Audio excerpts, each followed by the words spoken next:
ভাই বোনদেরকে ধন্যবাদ জানাচ্ছি যারা সময়ের নোটিশে আমাদের কার্যালয়ে উপস্থিত হয়েছেন এবং অত্যন্ত কষ্ট হচ্ছে আপনাদের, কারণ এখানে আসলে খুব ছোট একটা জায়গা, আপনারা ঘিঞ্জি পরিবেশের মধ্যে অনেকক্ষণ আমাদের তিনজন নেতার বক্তব্য শুনেছেন, অনেকে তার আগে এসে অবস্থান নিয়েছেন এবং অনেকে বোধহয় ক্যামেরা সবাই সেট করতেও পারেন নাই, কারণ হচ্ছে আমাদের জায়গাটা আসলে খুবই ছোট। আজকে আমাদের শুধুমাত্র আমাদের দলের জন্যই নয়, আজকে যে আপনারা গণ অভ্যুত্থান পরবর্তী যে নতুন বাংলাদেশ পেয়েছেন বা দেখতে পাচ্ছেন, এই বাংলাদেশের এই পরিবর্তনের পেছনের জন্য আজকের দিনটি আমাদের কাছে একটি ঐতিহাসিক এবং গুরুত্বপূর্ণ দিন। মানুষ স্বাভাবিকভাবে অতীতের ঘটনা খুব সহজে ভুলে যায়, যে কারণে হয়তো সবার স্মৃতিতে নাই কিংবা অনেকে ভুলে গেছেন। 2018 সালের 30শে জুন ঢাকা বিশ্ববিদ্যালয়ের লাইব্রেরির সামনে আজকের দিনে আমাদের একটি সংবাদ সম্মেলন ছিল এই কোটা সংস্কার আন্দোলনের ইস্যুতে।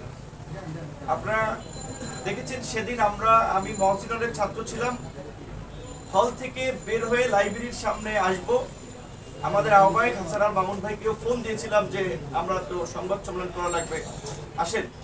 রাশেদ ভাই মিরপুরের বাসায় থেকে আসছিলেন, শাহবাগে এসে পৌঁছেছেন। আমরা কেউ বিসি চত্বর থেকে, কেউ মহসিন হল থেকে সংবাদ সম্মেলনের উদ্দেশ্যে লাইব্রেরির সামনে যাচ্ছিলাম। সেদিন ছাত্রলীগের দুর্বৃত্তরা, আমি আগে গিয়ে পৌঁছে আমাদের অন্যান্য সহকর্মীরা পৌঁছাতে পারে নাই। অন্যান্য সহকর্মী পৌঁছানোর আগে সেদিন আমার উপরে আপনারা দেখেছেন হিংস্র হায়নার মতো ঝাঁপিয়ে পড়ে। সেই সময় ছাত্রলীগ কেন্দ্রীয় কমিটির সহসভাপতি ছিলেন জসিমউদ্দিন হল, ঢাকা বিশ্ববিদ্যালয়ের জসিমউদ্দিন হলেরও শিক্ষার্থী ছিলেন মেহেদী হাসান রনি, চকবাজার থানা ছাত্রলীগের নেতা ছিলেন, ঢাকা বিশ্ববিদ্যালয়ের ছাত্র মুন্না, বঙ্গবন্ধু হল আপনার ঢাকা বিশ্ববিদ্যালয়ের ছাত্র ছিলেন আলামিন সহ, ছাত্রলীগের সেই সময়ের প্রচার সম্পাদক সাইফ বাবু সহ অনেক নেতৃবৃন্দ। আমি আসলে লাইব্রেরির ভিতরে প্রবেশ করতে চাচ্ছিলাম যে আমাদের কর্মসূচিগুলোতে যে আমরা ছাত্রদেরকে যেভাবে জানাই, ডাকি, ছাত্রদেরকে ইনফর্ম করে আমাদের এই প্রেস কনফারেন্সে সম্পৃক্ত হওয়ার জন্য, তখনই আসলে আমার হাত টান দিয়ে আপনারা দেখেছিলেন লাইব্রেরির সেখানে সামনে ফেলে দেয়। স্বাভাবিকভাবে ওরা কতগুলো হিংস্র জন্তু জানোয়ারের মতো যেমনিভাবে ক্ষুধার্ত আপনার হিংস্র জন্তুরা শকুন একটা আপনার তার শিকার পেলে ছিঁড়ে খাবলে খায়, ঠিক একইভাবে আপনারা দেখেছিলেন কেউ আমার পা টেনে ধরেছে, কেউ আমার হাত টেনে ধরেছে, কেউ জামা টেনে ধরেছে, কেউ প্যান্ট টেনে ধরেছে, কেউ জুতা টেনে ধরেছে, চুল টেনে ধরেছে। একটা বর্বরচিত হামলা সেদিন করেছিল এবং সেই হামলার প্রতিবাদে 2 জুলাই আমাদের শহীদ মিনারে পতাকা মিছিল কর্মসূচি ছিল।